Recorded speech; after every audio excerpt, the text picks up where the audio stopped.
Biology में। और आज हम आपके लिए लेकर आए हैं MCQ क्वेश्चंस, जिसमें कि आपके फिजिक्स, केमिस्ट्री, बायो तीनों के ही क्वेश्चंस हैं। बहुविकल्पीय प्रश्न हैं जो कि आपके एग्ज़ाम में आते हैं, जिसे मोस्टली बच्चे गलत कर जाते हैं।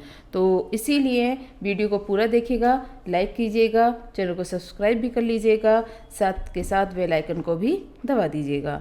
तो अब चलिए बात करते हैं पहले प्रश्न की, जो कि आपका आता है फिजिक्स का है, भौतिक विज्ञान का है, कि एक उत्तल दर्पण की फोकस दूरी 20 सेंटीमीटर है, तो उसकी वक्रता त्रिज्या क्या होगी।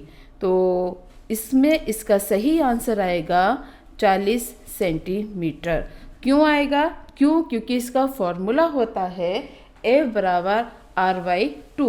हमें इसमें R निकालना है, तो F क्या होगा, 2 की मल्टीप्लाई में चला जाएगा, क्योंकि F हमें कितना दिया है, 20 दिया है, और 20 की हम 2 से मल्टीप्लाई कराएंगे, तो इसलिए उसका आंसर आ जाएगा 40। तो इस तरीके से इसका सही आंसर आपका आ जाता है 40। अब अगला क्वेश्चन से आपका आता है, न्यूनतम प्रकीर्णन किस रंग का होता है, मतलब कि सबसे कम रिफ्लेक्शन किस कलर में होता है।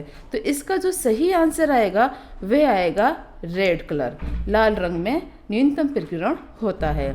और नीचे साथ के साथ इंस्टाग्राम आईडी भी आपकी हमारी आ रही है, जिसको कि आप अगर कोई प्रश्न है आपका या कोई बात करनी है आप, तो इस इंस्टाग्राम आईडी को आप फॉलो करिएगा और मेरे से बात कर सकते हैं। और अगर आपको इसकी पीपीटी चाहिए तो कम से कम आप 100 लाइक तो कर ही दीजिएगा, जिससे कि हम आपको इसकी पीपीटी प्रोवाइड करा देंगे। अब बात करते हैं इसका अगले क्वेश्चन की, कि अगला क्वेश्चन जो आता है इसमें, कि संयुक्त सूक्ष्मदर्शी से बने अंतिम प्रतिबिंब की प्रकृति होती है कैसी। तो इसकी जो प्रकृति है वह कैसी होती है। तो इसका जो सही आंसर आएगा, इसको हम बताएंगे कि इसका सही आंसर होता है आभासी, उल्टा व बड़ा। तो इसका सेकंड आंसर बिल्कुल करेक्ट आंसर है। अब अगला क्वेश्चन आपका आता है, विद्युत बल्ब का तंतु टंगस्टन का क्यों बना होता है।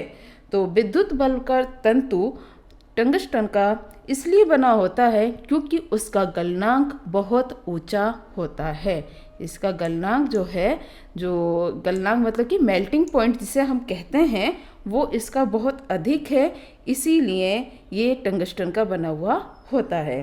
तो इसी तरीके से हमारे साथ बने रहिए और वीडियो को भी आगे देखते रहिए, क्योंकि अभी आगे बहुत इंटरेस्टिंग क्वेश्चंस आपके आने वाले हैं, जो कि केमिस्ट्री के भी हैं और बायो के भी हैं।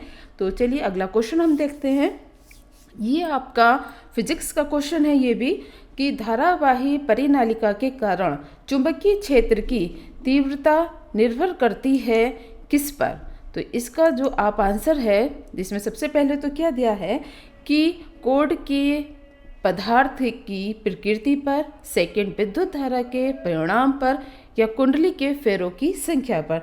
तो दोस्तों क्या है कि इसका जो करेक्ट आंसर आएगा वह आएगा कि उपरोक्त सभी पर, क्योंकि इसकी जो धारावाही परिनालिका होती है, जो उसका चुंबकीय क्षेत्र है, मैग्नेटिक फील्ड है, तो उसकी जो तीव्रता है वह इन सभी पर निर्भर करती है। अब बात करते हैं अगले क्वेश्चन की। ये आपका क्वेश्चन है केमिस्ट्री का, रसायन विज्ञान का।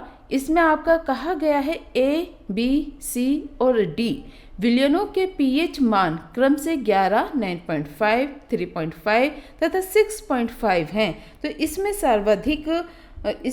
सर्वाधिक क्षारीय विलयन है। तो इसमें क्या हो गया कि सबसे ज़्यादा क्षारीय विलयन कौन सा होगा, किसका मान होगा, मतलब कि ABCD में जो क्षारीय विलयन का आप पता कैसे लगाएंगे। तो इसका जो सही आंसर आएगा वह आएगा 11, मतलब कि हम कहेंगे कि इसका जो सही आंसर है आपका वह है C। इसका करेक्ट आंसर आपका आ गया C। तो इसमें क्या है कि क्षारीय विलयन मतलब कि ये 11 क्षारीय विलयन क्या है, जो 7 से ऊपर जाते हैं तब वह क्षारीय विलयन की मात्रा बढ़ती जाती है। 7 उदासीन पर आता है और सबसे नीचे आएंगे तब वह अम्लीय पर आएगा। तो इसमें सबसे ज़्यादा क्या है, 7 से सबसे ऊपर जो संख्या जा रही है वह जा रही है 11। तो इसलिए सर्वाधिक किसका होगा, 11 का होगा। इसमें अगर क्वेश्चन आपसे पूछा जाता कि अम्लीय विलयन क्या है, सर्वाधिक अम्लीय विलयन, तब इसका आंसर आप दे सकते थे 3.5, क्योंकि वो 7 से नीचे है। तो इसी तरीके से वीडियो को लाइक भी करते रहो। और अब अगला क्वेश्चन आपके सामने है कि सोडियम कार्बोनेट मतलब कि Na सोडियम कार्बोनेट आता है आपका के जलीय विलयन में कार्बन डाइऑक्साइड गैस अधिकता से प्रवाहित करने पर प्राप्त होने वाला पदार्थ कौन सा है। मतलब कि Na2CO3 जिसको हम सोडियम कार्बोनेट कहते हैं, उसमें अगर हमने CO2 गैस डाली है, कार्बन डाइऑक्साइड CO2 गैस डाली है, तो उससे हमें कौन सा पदार्थ प्राप्त होगा। तो इसका सही आंसर आपका आएगा सोडियम बाइकार्बोनेट, क्योंकि CO3 इसमें जुड़ जाएगी और इससे आपका बन जाएगा सोडियम बाइकार्बोनेट। अगर आपको डिटेल में वीडियोस चाहिए तो मैंने पूरे चैप्टर्स की भी वीडियो बना रखी हैं, आप चैप्टर वाइज पूरी वीडियो देख सकते हैं और वहाँ से आप अपनी थ्योरी तैयार कर इन क्वेश्चंस को आसानी से सॉल्व कर लेंगे। अब अगला क्वेश्चन आपका आता है कॉपर पायराइट अयस्क को वायु में गर्म करने पर सल्फर को दूर करने की प्रक्रिया को क्या कहते हैं। क्या है क्वेश्चन आपका, ये आपका क्वेश्चन है, केमिस्ट्री का ही क्वेश्चन है कि कॉपर पायराइट अयस्क, ये कॉपर का एक अयस्क होता है, अगर हम इसको वायु में गर्म करें, मतलब क्या है, वायु ऑक्सीजन को ही कहा जाता है, अगर ऑक्सीजन में गर्म करके हमें सल्फर को दूर करना है तो इस क्रिया को हम क्या कहेंगे। तब इस क्रिया को कहा जाएगा, इसका करेक्ट आंसर आता है भर्जन, कि भर्जन के द्वारा सल्फर को दूर किया जाता है। तो इस तरीके से आप इसका सही आंसर दे देंगे।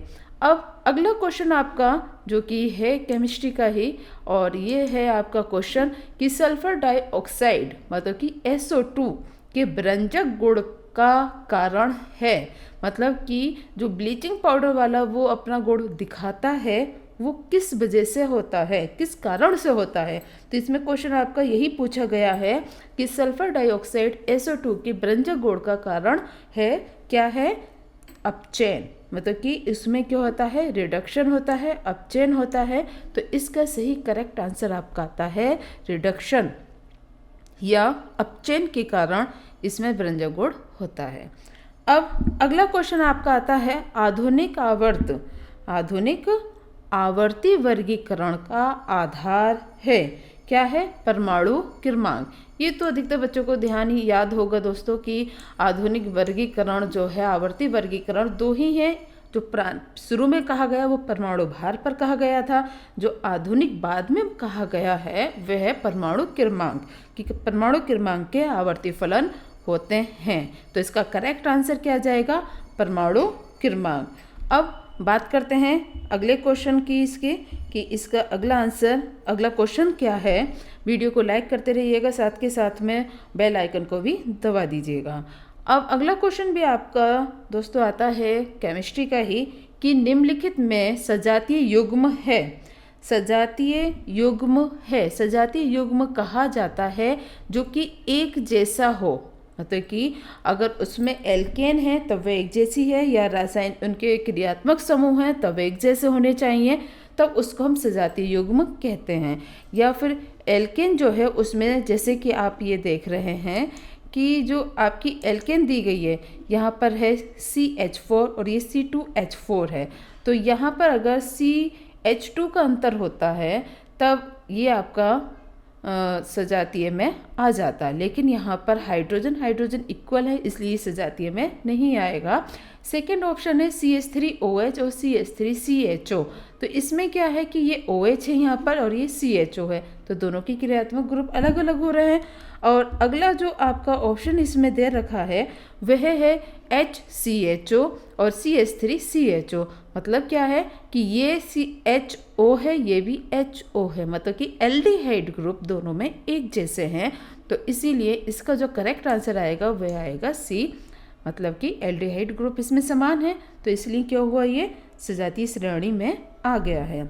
अब अगला क्वेश्चन आपका आता है मार्श गैस का रासायनिक सूत्र लिखिए, कि इसका रासायनिक सूत्र क्या होता है? तो इसको हम कहते हैं CH4, मतलब कि मेथेन को हम मार्श गैस भी कहते हैं। तो इसका करेक्ट आंसर आपका आता है CH4। अब बात करते हैं अगले क्वेश्चन की। ये अगला क्वेश्चन आपका बायो का है। बायो में आपका प्रकाश संश्लेषण टॉपिक का है। बायो की भी वीडियो बनी हुई है। अगर आपको पूरी वीडियो देखनी है तो आप हमारे डिस्क्रिप्शन बॉक्स में जाकर देख सकते हैं। उससे आपको थ्योरी पूरी कंप्लीट तैयार हो जाएगी और आपको ऑब्जेक्टिव क्वेश्चन फिर याद करने की ज़रूरत ही नहीं है, आप अपने आप ही सॉल्व उसे कर लेंगे। तो अब देखते हैं अगला क्वेश्चन क्या है। प्रकाश संश्लेषण क्रिया का उत्पाद है। प्रकाश संश्लेषण क्रिया जब होती है तब उससे क्या बनता है? क्वेश्चन आपका ये कहना चाह रहा है कि प्रकाश संश्लेषण की क्रिया जब होती है तब इससे क्या बनता है।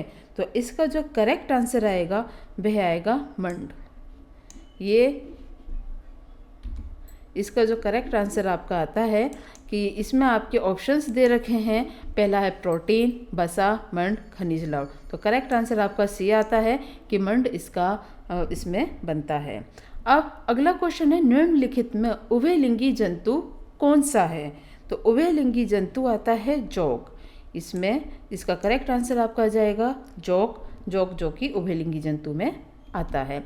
अब नेक्स्ट अगर ये क्वेश्चन है आपका, ये भी बायो का ही है कि इसमें आपसे पूछा गया है कि निम्न में कौन सा आनुवांशिक पदार्थ है? आनुवांशिक पदार्थ कहा जाता है। हेरिडिटी क्या है? आनुवांशिक जो कि एक पीढ़ी से दूसरी पीढ़ी में लक्षण जाते हैं वह किसके माध्यम से जाते हैं? तो ये क्वेश्चन आपका पूछ रहा है जिसमें कि आपका आरएनए है, डीएनए है, राइबोसोम्स, माइटोकॉन्ड्रिया। तो इसका जो करेक्ट आंसर आपका आता है वह आता है DNA. DNA is a correct answer, right answer. और ये आपका बायो का क्वेश्चन था कि किसके द्वारा आनुवंशिक पदार्थ या निम्न में कौन सा आनुवंशिक पदार्थ है। तो इस तरीके से आप ये ऑब्जेक्टिव क्वेश्चंस कंप्लीट कर लेंगे और इसी तरीके से हमारे साथ अब आपकी अगली वीडियो भी आएगी जो कि